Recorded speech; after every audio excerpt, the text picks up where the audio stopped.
পৃথিবীর প্রত্যেকটা পৃথিবীতে গিয়েছি, একদিনের জন্য কোনোদিন পাকিস্তানে যাই নাই।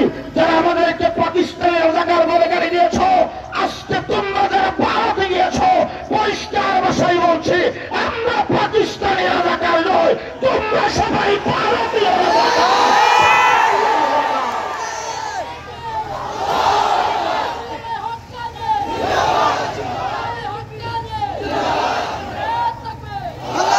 তোমরা সবাই হিন্দুস্তানি রাজাকার, ঠিক কিনা বলেন?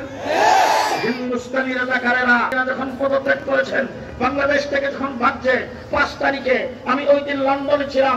তার নিজের আমি লন্ডনের এমপি, ক্যাবিনেট মন্ত্রী, সেখানকার সরকারের সাথে বারবার বসেছেন, দরখাস্ত করেছেন, হাতে পায়ে বলেছেন তার খালাকে একটু জায়গা দেওয়ার জন্য, একটু আশ্রয় দেওয়ার জন্য।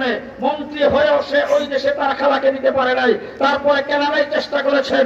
আমেরিকার নাগরিক শেখ হাসিনার ছেলে জয় নিজে সেখানে সাদা চামড়ার একজন ইহুদিকে বিয়ে করেছেন। সে বংশহ চেষ্টা করেছেন। আমেরিকা থেকে আশ্রয় দেয় নাই, কানাডা থেকে আশ্রয় দেয় নাই, অস্ট্রেলিয়া থেকে আশ্রয় দেয় নাই। পৃথিবীর কোন রাষ্ট্র 17 বৎসরের জালেমকে আশ্রয় দেয় নাই। ভারত আশ্রয় দিয়ে প্রমাণ করেছে তারা আমাদের বন্ধু নয়। সেই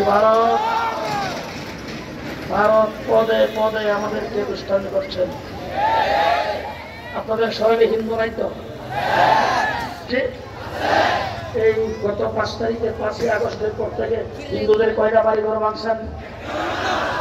জি, হিন্দুরা পুজো হয়ে এখন আর বাজার করতে আসতে পারে না। বিকাল বাজারে মনে হয় আর যায় না, দোকানে বই সময় চা টা খায় না। গত কিছুদিন আগে পূজা করছে কিনা? আপনারা কি বাধা দিচ্ছেন? আপনারা বাধা দিচ্ছেন?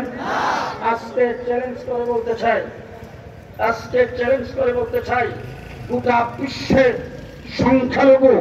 সংখ্যালঘু মাইনরিটি, আমার মুসলমান, বাংলাদেশের মেজরিটি, ভারতে মাইনরিটি, আমেরিকাতে মাইনরিটি, ইউরোপে মাইনরিটি, অস্ট্রেলিয়া মাইনরিটি, কানাডায় মাইনরিটি, পৃথিবীর বিভিন্ন জায়গায় মুসলমান মাইনরিটি আছে। তাদের খবর নিয়ে দেখেন, বাংলাদেশে মাইনরিটি ও সংখ্যালঘু হিন্দুরা, খ্রিস্টানেরা যেই আরামে বাংলাদেশে বসবাস করে, তাদের পূজা যেইভাবে পালন করে পৃথিবীর কোন দেশে এইভাবে পালন করতে পারে না। বলেন, যখন লেডি প্রধানমন্ত্রী পদত্যাগ করেছেন, পদত্যাগ করে যখন যায় মুদির করে বসার পরে সর্বপ্রথম একটা ট্রাম্প কার্ড ব্যবহার করেছেন। সেই কার্ডটা হলো সংখ্যালঘুদেরকে রাস্তায় নামিয়ে দাও, তাদের উপর নির্যাতন হচ্ছে। ঘটনাকে কিভাবে নির্যাতন হইল বানায় খানায় কথাবার্তা বলতেছে। একজন লোককে ধরে জিজ্ঞেস করেছেন, আপনি যে মন্দিরে আগুন দিলেন, আগুনটা কি করে দিলেন? বলে, আমাকে ছাত্রলীগের লোকেরা